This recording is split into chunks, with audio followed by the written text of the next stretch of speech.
Ano po ang dapat asahan ng ating mga kababayan sa paglabas ng ating mga police trainees?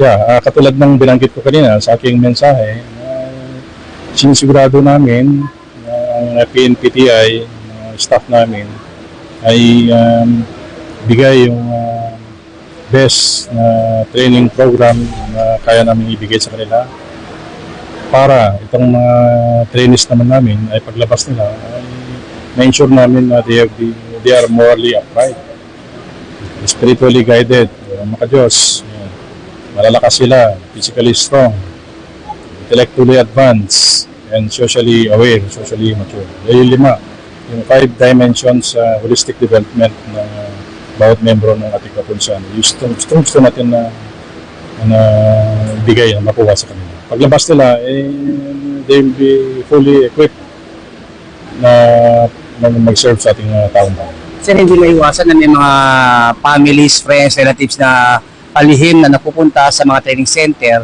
Ano pong mensahe nyo ng saganaya hindi maabala yung ating mga police trainees sa kanilang pagsasanay, sir? We will, may mga policies ang National Training NCR training centers natin, and they will be applied properly to deal with those cases.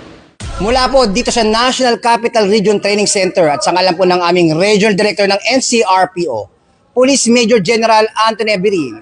Ako po ang inyong Police News Network Correspondent, Police Chief Master Sergeant Mauricio Bonilla Ruiz, alagad ng batas, tagataguyod ng balitang pulis. Lilingkod sa bawat Pilipino at magbibigay ng tamang impormasyon para sa tahimik at maayos na Pilipinas. Police News Network, alagad ng batas, tagapagtaguyod ng balitang pulis, sandigan ng mamamayan, patnubay ng katotohanan.